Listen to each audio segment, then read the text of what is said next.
Halo, halo, apa kabar? Assalamualaikum warahmatullahi wabarakatuh. Saya Hersun Arif, senang sekali bisa kembali menjumpai Anda semua. Presiden Prabowo Subianto kembali menegaskan sikapnya menolak bantuan asing dan juga menetapkan bencana banjir bandang di Sumatera sebagai bencana nasional. Sikap itu kembali disampaikan ketika dia memimpin rapat kabinet pada hari Senin tanggal 15 Desember 2025. Prabowo mengaku bahwa sejumlah kepala negara itu telah menghubunginya dan menawarkan bantuan kemanusiaannya. Tapi Prabowo tetap tegas dia menolak karena ya dia konsisten dengan kepercayaan dia terhadap kapasitas nasional yang masih mencukupi dan negara itu mampu menangani sendiri. Karena itu dia menilai situasinya masih dalam kendali pemerintah. Namun pada saat yang sama realitas di lapangan justru memperlihatkan ke arah kebijakan yang tidak sepenuhnya sejalan. Pemerintah Provinsi Aceh secara resmi sudah mengirimkan surat permohonan bantuan kepada dua lembaga Perserikatan dan Bangsa-Bangsa, UNDP dan UNICEF. Dan kedua badan itu sudah mengkonfirmasi mereka telah menerima surat tersebut dan menyatakan kesiapannya untuk menindaklanjutinya. Gubernur Aceh, Muzakir Manaf, secara terbuka juga menyatakan bahwa Aceh menerima bantuan asing dengan satu pijakan utama, prinsip kemanusiaan. Dalam pandangan pemerintah Aceh, penyelamatan warga dan percepatan pemulihan pasca bencana harus ditempatkan di atas pertimbangan lain. Di Sumatera Utara, pemerintah Kota Medan itu juga mengambil sikap dan langkah yang sama. Mereka misalnya mengakui sudah menerima bantuan berupa 30 ton beras dari Uni Emirat Arab dan juga ratusan paket bantuan lainnya itu yang sudah mereka salurkan untuk para korban bencana banjir di Kota Medan. Nah, yang sangat penting untuk harus kita cermati dan ini nggak boleh dipandang ringan karena sekarang ini di Aceh itu sikap yang sama itu bukan datang hanya dari para kepala daerahnya, terutama gubernurnya, tetapi para ulama Aceh itu baru saja menggelar muzakarah. Muzakarah ini semacam musyawarah ulama. Ya, ini kalau di dalam kultur Aceh ini nggak bisa dianggap eh, ringan karena ini memiliki bobot sosial dan kultural serta keagamaan yang sangat kuat ya di dalam tradisi Aceh. Dari Forum Muzakarah Ulama itu mereka melahirkan satu sikap bersama meminta Presiden Prabowo menetapkan bencana banjir bandang di Sumatera sebagai bencana nasional. Bagi para ulama Aceh, muzakarah itu bukan sekedar forum seremonial, ini melainkan mekanisme kolektif yang biasanya mereka tempuh ketika persoalan dianggap serius dan menyentuh hajat hidup masyarakat luas. Dari sini kita melihat ada kontradiksi yang luar biasa ini antara pemerintah pusat dan pemerintah daerah. Tapi sekali lagi kalau itu berkaitan dengan Aceh itu dan ini kaitannya dengan sejarah panjang Aceh dengan konflik dengan pemerintah pusat, hal semacam ini tidak boleh dipandang ringan. Saya berkali-kali mengingatkan soal ini kenapa? Karena perdamaian yang terjadi di Aceh sekarang itu ditempuh dengan jalan yang sangat panjang dan juga melalui peristiwa bencana. Yakni ketika itu terjadi bencana tsunami Aceh pada tahun 2004 dan kemudian bencana yang sangat dahsyat yang mengakibatkan ratusan ribu korban jiwa dan ini menghasilkan blessing di tengah bencana karena kemudian pemerintah Indonesia dan Gerakan Aceh Merdeka itu sepakat untuk melakukan perjanjian damai di Helsinki.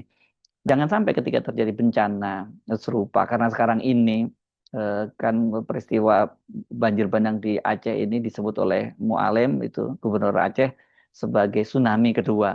Jangan dilihat dari korban jiwanya yang ya memang mungkin tidak sebanding kalau kita bandingkan dengan tsunami tahun 2004. Tetapi sekarang ini skalanya jauh lebih masif dan dampaknya bisa jangka panjang kalau tidak ditangani dengan baik gitu ya. Dan kemudian juga tadi kalau pemerintah tetap menutup diri dari bantuan-bantuan asing, ini akan menjadi ironi kalau konflik di Aceh itu diakhiri karena bencana besar tsunami dan sekarang ini banjir bandang ini kemudian menghidupkan lagi benih-benih separatisme di Aceh karena ketidakpuasan terhadap pemerintah pusat. Ini saya kira soal yang sangat serius dan betul-betul harus disikapi. Jangan kemudian merasa bahwa pemerintah pusat merasa bahwa oh kita punya otoritas, kita punya kemampuan. Sementara rakyat Aceh kemudian juga merasa mereka tidak cukup diperhatikan dan kemudian muncul lagi ketidakpuasan dan berbuntut lagi pada perlawanan terhadap pemerintahan pusat. Karena kalau kita melihat situasinya hari-hari ini di Aceh, kita melihat bagaimana banyak bendera putih yang dikibarkan oleh warga Aceh. Ini kan menunjukkan bahwa situasinya buat mereka itu sudah tidak mampu tertahankan, karena itu mereka dengan mengibarkan bendera putih itu kan mereka menyatakan menyerah sebenarnya. Dan pemerintah pusat kemudian menyikapinya bahwa kita masih kuat, kita bisa sanggup, harga diri kita sangat tinggi dan sebagainya. Alasan-alasan yang ini membuat publik bukannya puas dan bangga seperti yang diharapkan oleh Pak Prabowo, tapi malah kecewa. Ini kan kalau kita lihat narasi-narasi yang disampaikan oleh publik dengan narasi yang disampaikan oleh pemerintah, khususnya Presiden Prabowo, ada terjadi kesenjangan. Dan ini saya kira mesti didekati oleh pemerintah, terutama dengan kepala yang lebih dingin, untuk lebih mendengar apa sih sebenarnya yang ya, diinginkan oleh publik itu. Oke, mari kita simak dulu pernyataan Presiden Prabowo ketika memberikan pengarahan dalam sidang kabinet yang berlangsung hari Senin tanggal 15 Desember 2025.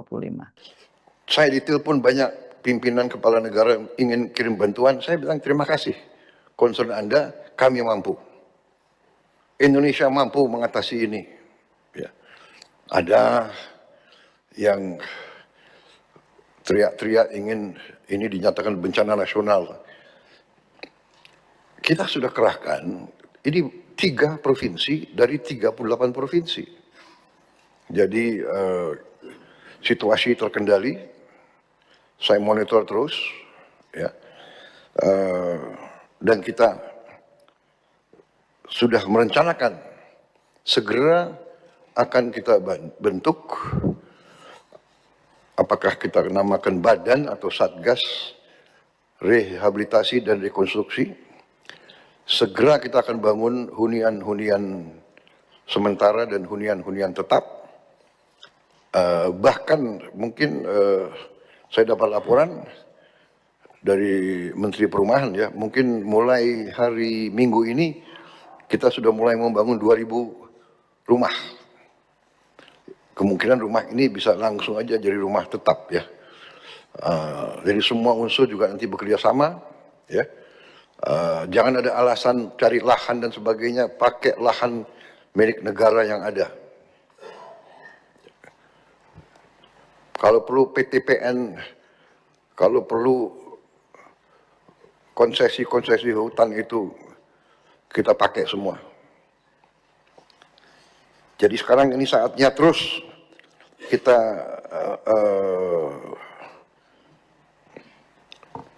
bekerja sangat keras. Anggaran APBN sudah kita siapkan.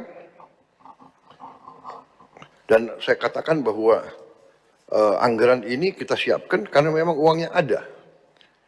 Dan uangnya ada karena justru pemerintah kita yang saya pimpin, di awal pemerintah kita menghemat ratusan triliun. Yang saya diserang, saya dimaki-maki bahwa efisiensi ini salah. Baru ada di dunia ini ada demonstrasi menentang efisiensi. Padahal efisiensi itu ada di pasal 33 Undang-Undang Dasar 45. Jika kapasitas nasional benar-benar cukup, seperti yang dikatakan oleh Pak Prabowo tadi, mengapa kemudian pemerintah daerah sampai mengirimkan surat resmi ke Badan PBB? Jika situasinya masih terkendali, mengapa para ulama sampai menggelar musyawarah dan menyampaikan permintaan terbuka kepada Presiden? Jangan kemudian Presiden itu juga menyikapinya sama seperti ketika Gubernur Mu'alem mengingatkan para kepala daerah, bupati di sana yang menyatakan bahwa mereka sudah tidak sanggup lagi, menyerah itu sebagai cengeng gitu. Karena apa? Kenapa lagi kan ada yang kemudian malah melarikan diri kabur, malah melaksanakan umroh untuk merayakan ulang tahun istrinya seperti Bupati Aceh Selatan.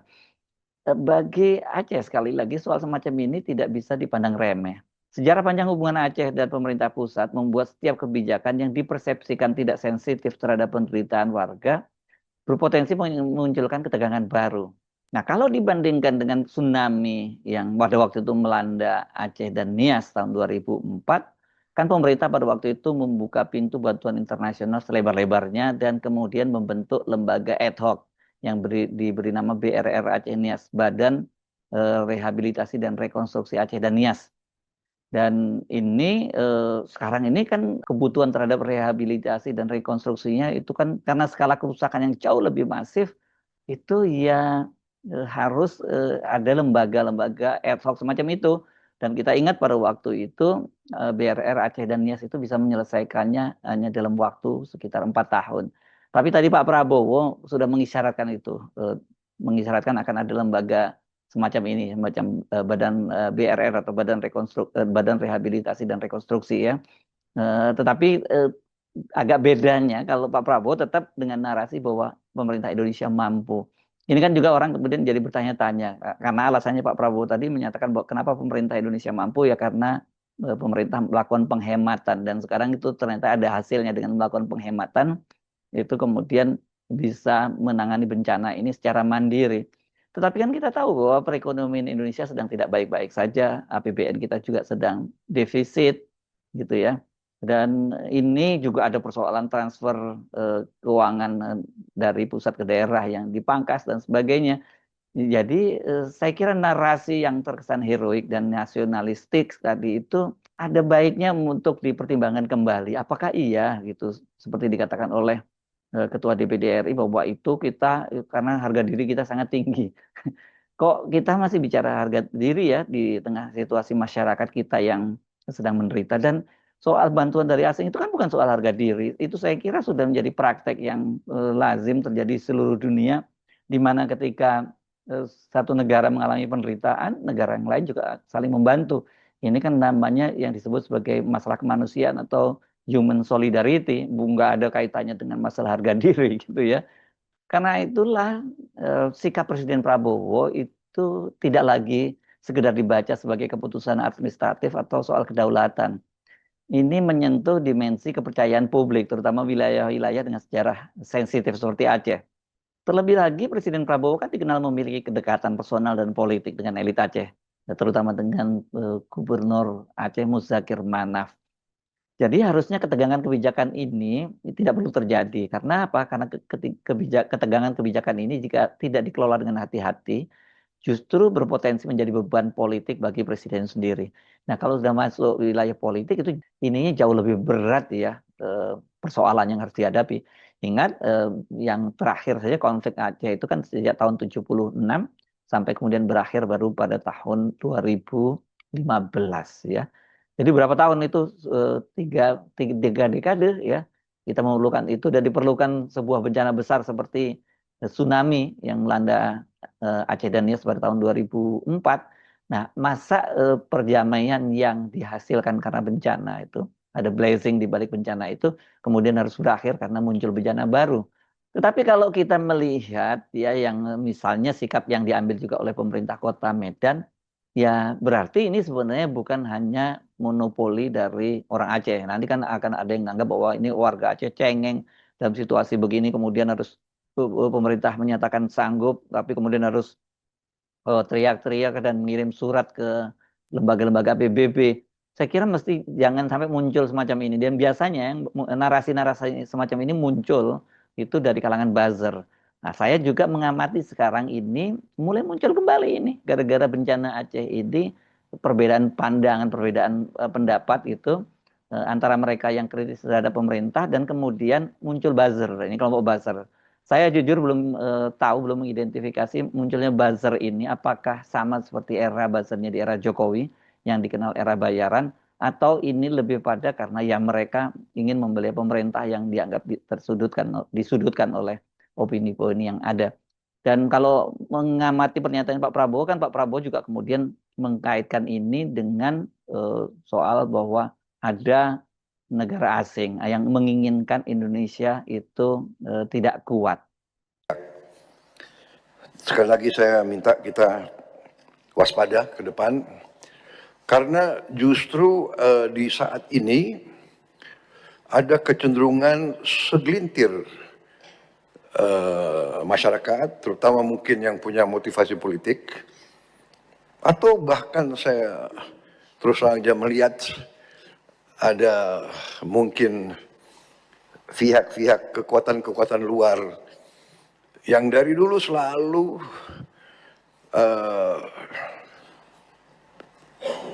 saya tidak mengerti, tidak suka sama Indonesia, tidak suka Indonesia kuat, Indonesia mantap gitu. Dalam rangka ini, di tengah bencana, di tengah musibah, mereka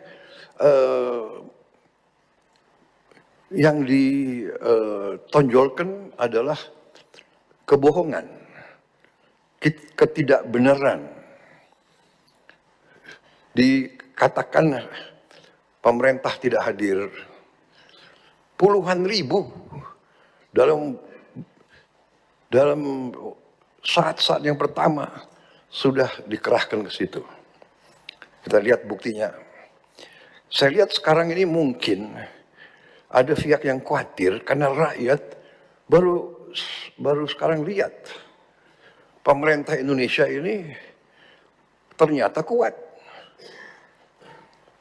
TNI kuat, Polri kuat, BNPB kuat, Basarnas kuat. Mampu kita kerahkan puluhan helikopter dalam waktu singkat. Belasan pesawat terbang. Ada tempat-tempat yang tiap hari BBM diantar dengan pesawat terbang. Dengan Hercules. Ini hanya bisa oleh negara yang kuat. Ada desa-desa yang tiap hari, yang sekarang masih belum tembus, saya kira nanti mungkin ada laporan dari BNPB, tiap hari didatangi oleh helikopter. Di tengah cuaca yang di gunung-gunung itu ya masih penuh kabut, hujan juga masih sering turun cepat. Saya baru dari situ, saya dari Takengon, saya dari Bener Meriah, saya lihat kondisinya tidak gampang, ya kan? Ketinggian 1.800, ketinggian 2.000, gitu. Kabut itu. Jadi penerbang-penerbang kita terbang tiap hari. Ini adalah suatu hal yang perlu kita banggakan. Saya terus terang aja, saya sebagai Presiden Republik Indonesia, saya bangga. Nah, kalau sudah mulai semacam ini agak sangat sensitif, itu artinya berkaitan dengan bantuan-bantuan asing.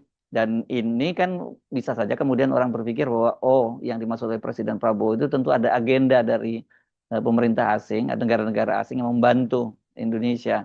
Ada agenda terselubung yang ingin menjadikan Indonesia tidak kuat. Kalau posisinya seperti ini, jelas nggak akan ada titik temu itu antara pemerintah pusat dan pemerintah daerah.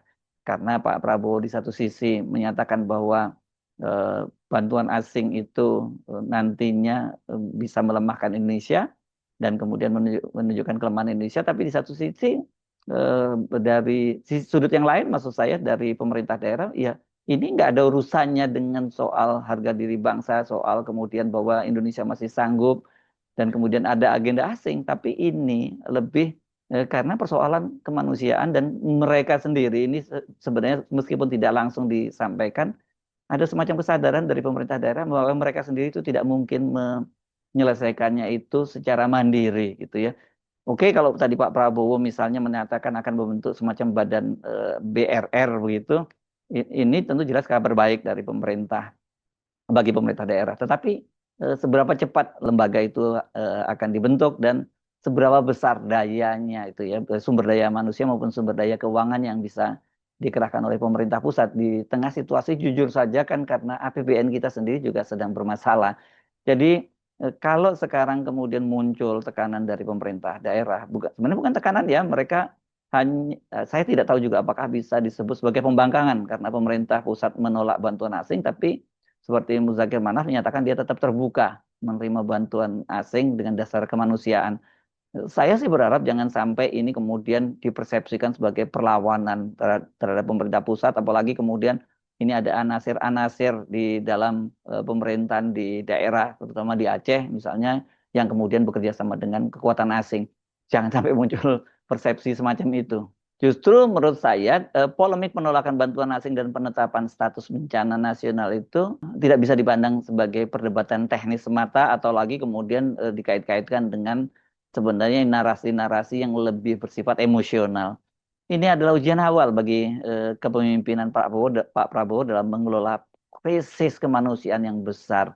Ini luar biasa ya cobaan buat Pak Prabowo ini bukan hanya soal ada soal APBN yang cepat, pembelahan yang sangat besar. Sekarang terjadi bencana yang sangat besar dan ini bagian dari tentu saja yang harus diperhatikan adalah krisis kemanusiaan yang sangat besar pula. Jadi sebenarnya ini adalah menjadi ujian kepekaan terhadap sejarah dan konteks daerah, serta ujian kemampuan menyatukan kebijakan pusat dan daerah dalam satu garis yang konsisten.